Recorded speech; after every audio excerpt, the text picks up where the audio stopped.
Hello, welcome to The Night Sky this week. I'm your host, Andrew Fazekas, The Night Sky Guy, always here every Monday to help you with guiding your way around the night sky, wherever you are around the world. I hope you're having a great day, and thanks so much for joining me just for a few moments out of your busy day that I know we all have. But the night sky has a lot to offer every week, and of course now we're heading towards the end of the year. There's festivities around the world in many locations. It's holiday season in many places, and there's just a lot of stuff happening in the sky too. And if you can take away a few precious moments of your time to look up, you'll find some really neat things in the sky. I've got the comments open. I'll see everyone sharing where they're watching and joining us from today. I see folks from Fresno, California. I used to live in Fresno, by the way, a long time ago.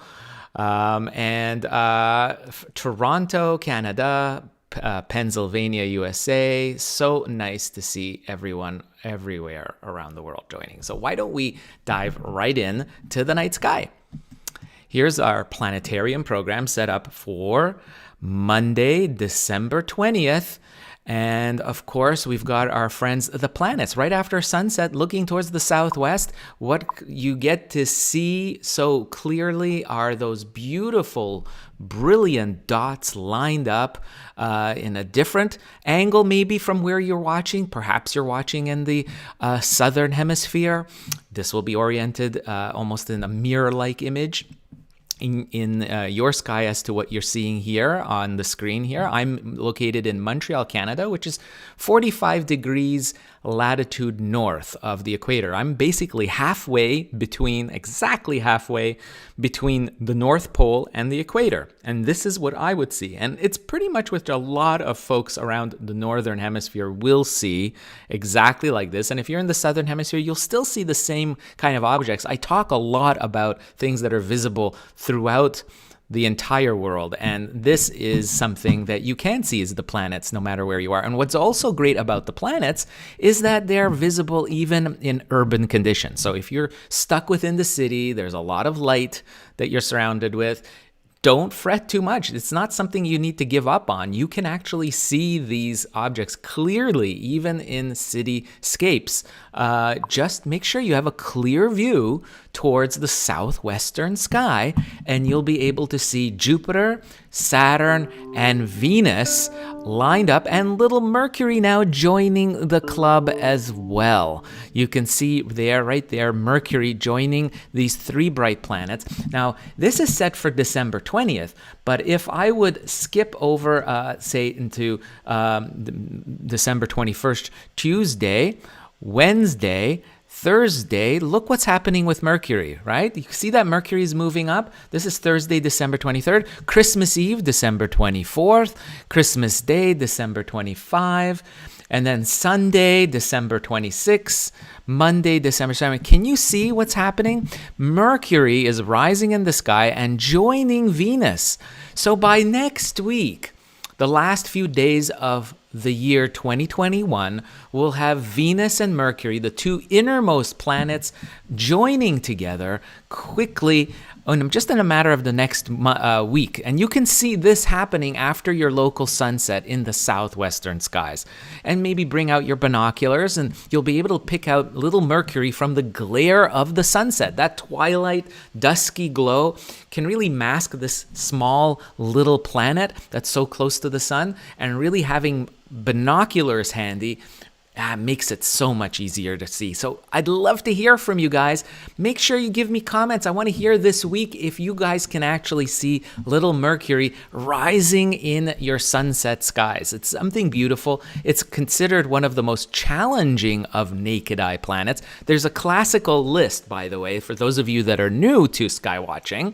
You may have heard of this classical naked eye planets. I've talked a lot about it because it's something easy to see, and I want everyone to be able to see these planets. It's one of those basic sky watching things, and you can use your telescopes on them and everything. And the naked eye, classical naked eye planets include Mercury, Venus, Mars, Jupiter, and Saturn. So these 5 planets were recognized back in the ancient times. Ancient Greeks and Romans saw these points of light in the sky and noticed how they move along this line of ecliptic, which you basically call the planetary pathway. They follow a very predictable pathway in the skies, and we know them now as actually bona fide neighboring worlds. And sure enough, this is what you'll see this week as we head into the holiday days, festive seasons, right? Of many people,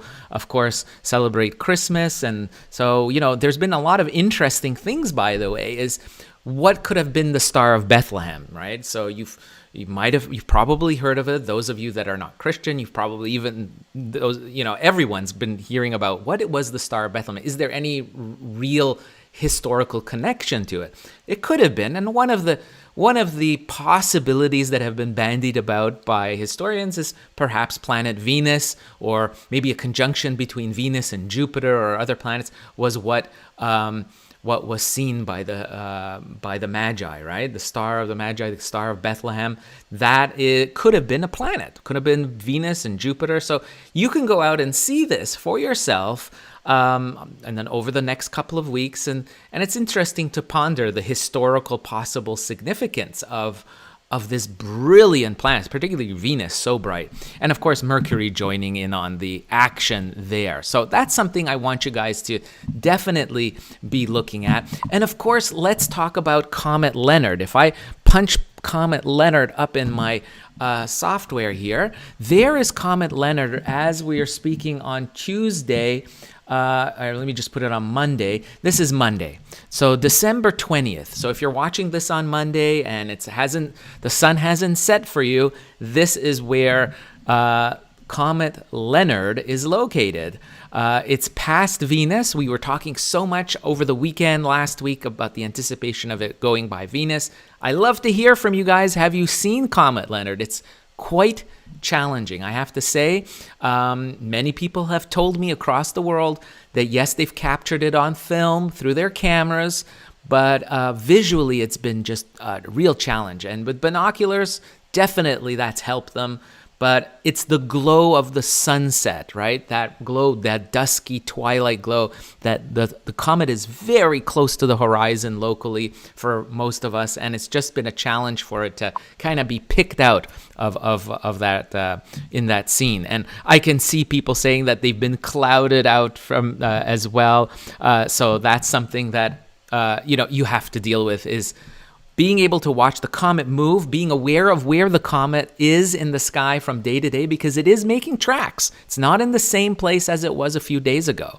So I'll be posting sky charts for Comet Leonard for this week on my timeline, on my Facebook channel, on also on my Instagram and Twitter as well. So if you're watching on any of my social media channels, just be aware that I'll be posting a sky chart showing you where the comet is tracking. So right now, this is where the comet is.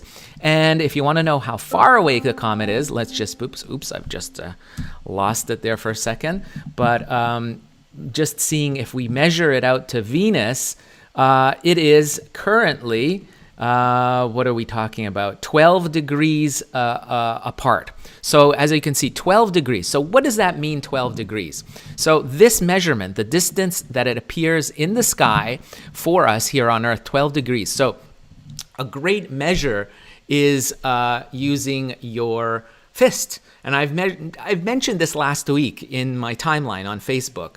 And I even gave some diagrams showing you what I meant. But I'll demonstrate it here for you. Basically, you could use your hand as a measuring tool in the sky to see how far away certain objects are from each other or from the horizon, for instance. And so the hand, the fist, an average fist, and it varies from person to person, but an average fist width is about 10 arc degrees in the sky if you hold your fist at arm's length, like that. Okay? So if you hold your fist at arm's length, that width from your little finger, your pinky finger, to your knuckle of your index finger, that approximately is 10 degrees in the sky. Okay? And if you hold it out like that towards the sky, then that's a great measure. So we can see on this chart here today that on Monday, December 20th, the comet Leonard is about 12 degrees from Venus. So this span of distance that you see between these two objects, okay, is 12 degrees approximately. So what does that mean? That means that it's a little bit more than a fist width, right? So that means that you hold out your arm, it's about like that between the two objects. It's just a little bit more of a gap between the comet and Venus, but it's a great guidepost to give you an idea of where to look for the comet in the sky. So that's Monday, and then check this out. By Tuesday, it's 14 degrees. By Wednesday, December 22nd, there's the comet really moving away from Venus. But look, it's underneath Saturn. Can we see that Saturn above there? Saturn is right above there. Let me just drag that down. Look, it's about 14, 15 degrees from Saturn. So it's like a fist and a half that would sit. So your fist would be held sideways like that, up, and then it's about a 1.5 fists distance right there. Let's just keep moving. So that's Thursday, Friday, Saturday. You can see this is where on Christmas Day, that's where the comet will be. It's over 15 degrees from Saturn. From Venus, it's 23 degrees. So a little more than almost 2.5 fists side by side, like that, right? So that's how you would hold your fists side by side. So you get an idea using your hands is knowing the gap there. Of course, everyone's hands, some people have bigger hands, some have smaller hands, but it's an average. It just gives you an idea, a starting point of where to search for the comet. Get your binoculars out, and that's where. So Comet Leonard has been undergoing some brightening over the last few days. Here, I'm going to put it back. That's Christmas Eve. That's the 23rd, 22nd, 21st, and 20th. Now, where we are as I'm recording, this is where the comet is on December 20th. So I'll make sure I'll have a sky chart for that. So that's the comet. It's been undergoing some brightening and then fading and brightening. So we don't know what the performance will be over the next few days, but do check that out. That is the comet Leonard, still in the evening skies. Those of you that are in the southern hemisphere, it's kind of it's positioned better in your skies than for those of us in the northern hemisphere. It's very close to the horizon. Find a spot that's very clear to the sky underneath Venus so you can get that view of Leonard. Make sure binoculars and of course cameras. And I'd love to see what you guys are catching with the comet, what your experience is. So do share it. Whether you're in New Mexico like Joan or Sean in Trinidad, I'd love to see what you are going to see in your skies with the comet Leonard. So let's hope for the best with that. Now, what else is there to see? So let's go back to sunset on Monday. We'll take this measuring tool off. There's the comet. Now, there is something else to see. Actually, coming up on 21st, 22nd is a meteor shower. I bet you guys didn't know there was a meteor shower, but there is. It's called the Ursids. Those of you that, of course, have been with me for a long time, for over the years, you know, you've probably heard of it. The Ursid meteor shower is a minor one, but it is in the skies this time of the year, and this is well positioned for those of us in the northern hemisphere, particularly. Why? Because it appears to be coming from the Little Bear constellation, Ursa Minor. That's where the name for the Ursid meteor shower comes from. It's an annual event, sky show. It's not very prominent because we're talking about 10, 15 shooting stars that are visible in the overnight period on the 21st, basically Tuesday night into Wednesday morning is really the best time to see it. So if you've got clear skies, tomorrow night, Tuesday night, December 21st into the 22nd, you can go out both nights if you like, and that's when you'll see the meteor shower. And it all appears to be radiating out from one point of the sky occupied by the Little Bear. As you can see right there, that's Ursa Minor. And of course, what's famous with Ursa Minor constellation is the end of the tail of the Little Bear. That's Polaris. It's marked by the North Star, also known as Polaris. That's its official name. And of course, right nearby is the Great Bear, Ursa Major, with the Big Dipper that you, of course, so many can see. And that is right now visible very low in the sky this time of the year across the northern hemisphere. So you need to have a really clear view towards the north to really see Ursa Major. But don't worry about it. It doesn't matter. These shooting stars will appear from different parts of the sky. But if you trace them back, the individual streaks of light, you'll notice that they come from this one region of the sky occupied by Ursa Minor, the Little Bear. So that's the Ursid meteor shower. Let's hope for a good showing. Of course, one thing we'll have to deal with is, look at that. Look what there is. There's the moon. This is on the 20th. Hold on. Let me just get it to the right date. 21st. You'll see that the moon is going to be setting, or I should say rising, in the east by mid-evening. So this is like around 8 o'clock, 9 o'clock. So you might want to try to see some of the shooting stars right after darkness falls. Those of you that are in mid-northern latitudes, it's getting early and earlier. Like for me in Montreal, it's dark by 4:30, 4:45. So I would recommend getting out as soon as darkness falls before the moon actually comes up. The moon will start rising around 6:30 local time, sometime around that, early evening. And of course, that means that the moon will interfere with the show. So turn your back to the moon for when you're watching any meteor shower if there's the moon up. And unfortunately, this year, the Ursids will have to compete with the moon, but fireballs are possible during a meteor shower, so always keep eye out for that. So check that out. So the Ursid meteor shower, December 21st into the 22nd. Now, let's turn our attention to the moon. And yes, the moon is up there. And where is the moon? It's actually on the 20th, Monday. That's today when I'm recording, actually. Let me just turn it to the 20th. Where is the moon? It's right in next to the Gemini twins. So the Gemini twins are Castor and Pollux, a yellow and a white colored star side by side. Very easy to find.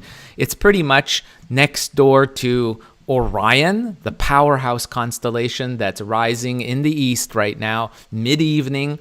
This is where the moon will be smack dab next to Orion in the Gemini, the twins constellation. That is Monday night.